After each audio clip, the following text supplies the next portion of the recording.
Hi friends, bread வச்சு நல்லா கிறிஸ்பியான ஒரு பிரெட் சமோசா எப்படி செய்யலாங்கிறத பார்த்தலாம். அதுக்கு ஃபஸ்ட்டு ஒரு பேனை சூடு பண்ணிவிட்டு அதில் 1 டேபிள் ஸ்பூன் அளவுக்கு எண்ணெய் சேர்த்துக்கலாம். எண்ணெய் நல்லா சூடாகி வந்ததும் 1/4 டீஸ்பூன் சோம்பு சேர்த்துட்டு இது கூடவே நல்லா பொடியை கட் பண்ண ஒரு மீடியம் சைஸ் பெரிய வெங்காயத்தை சேர்த்துக்கலாம். வெங்காயம் நல்லா கண்ணாடி பதம் வர அளவுக்கு வதக்கி விட்டுறலாம். இந்த அளவுக்கு நல்லா கண்ணாடி பதம் வர அளவுக்கு வதக்கி விட்டுட்டு இதில் ஒரு மீடியம் சைஸ் பச்சை மிளகாயை பொடியை கட் பண்ணிவிட்டு சேர்த்துக்கலாம். பச்சை மிளகாய் ஒரு ஃப்ளேவருக்காக தான் சேர்க்குறோம். நீங்கள் குழந்தைங்களுக்கு கொடுக்குற மாதிரி இருக்குது அப்படின்னா ஸ்கிப் பண்ணிக்கலாம். ஏன்னா நம்ம மிளகாய் தூளும் சேர்த்துக்கு தான் போகிறோம். வெங்காயம் பச்சை மிளகாய் எல்லாமே இந்த அளவுக்கு நல்லா வதங்கி வந்ததும் இதில் ஒரு கைப்பிடி நிறையா வேக வச்ச பச்சை பட்டாணி அப்படி இல்லைனா மஞ்சள் பட்டாணி நீங்கள் சேர்த்துக்கலாம். இது கூடவே 2 மீடியம் சைஸ் உருளைக்கிழங்க வேக வச்சு தோல் நீக்கிட்டு மசிச்சு வச்சுருக்கேன். அதையும் சேர்த்துட்டு இதில் இப்போ மசாலாலாம் சேர்த்துடலாம். 1/2 டீஸ்பூன் கரம் மசாலா, 1/2 டீஸ்பூன் மிளகாய் பொடி, 1/4 டீஸ்பூனுக்கு குறைவாக மஞ்சள் தூள் சேர்த்துடலாம். 1/4 டீஸ்பூன் அளவுக்கு உப்பு சேர்த்துடலாம். சால்ட்டு சேர்த்துட்டு நீங்கள் உங்களுக்கு ருசிக்கு தேவையான அளவு நல்லா கலந்து விட்டுடலாம்.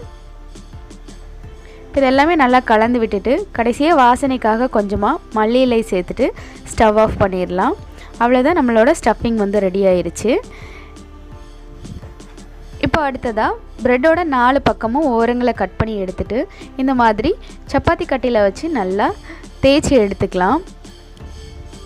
இந்த மாதிரி நல்லா தேய்ச்சி எடுத்துக்கலாம். நான் வந்து 4 ப்ரெட் ஸ்லைஸை எடுத்திருக்கேன். இதே மாதிரி தேய்ச்சி எடுத்துக்கிறேன்.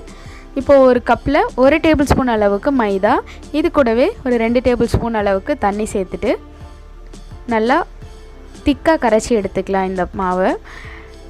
இப்போது தேய்ச்சி வச்ச ப்ரெட்டில் நம்ம ரெடி பண்ணி வச்சுருக்க ஸ்டஃபிங்கை உள்ளே வச்சிடலாம். நமக்கு தேவையான அளவுக்கு ஸ்டஃபிங்கை உள்ளே வச்சுட்டு ப்ரெட்டுக்குள்ளே இப்போ நம்ம மிக்ஸ் பண்ணி வச்சுருக்க மைதா பேஸ்ட்டை வச்சு ஓரங்களை எல்லாமே ஒட்டிடலாம். இந்த மாதிரி முக்கோண ஷேப்பில் மடித்து ஒட்டிடலாம். இதே மாதிரியே நான் எடுத்து வச்சுருக்கேன் 4 ப்ரெட் ஸ்லைஸுக்கும் 4 முக்கோணமாக நம்ம சமோசாவை மடித்து எடுத்துக்கலாம். இப்போ நான் ஒரு கடாயில் எண்ணெய் நல்லா சூடு பண்ணி வச்சுருக்கேன். அதில் நம்ம ரெடி பண்ணி வச்சுருக்க ப்ரெட்டை ஒன்றா சேர்த்து 2 பக்கமும் நல்லா கோல்டன் ப்ரௌன் கலர் வர அளவுக்கு திருப்பி வேக வச்சு எடுத்தோம் அப்படின்னா நல்லா கிறிஸ்பியான நம்ம ப்ரெட் சமோசா ரெடி ஆயிரும். கண்டிப்பாக ட்ரை பண்ணி பாருங்கள்.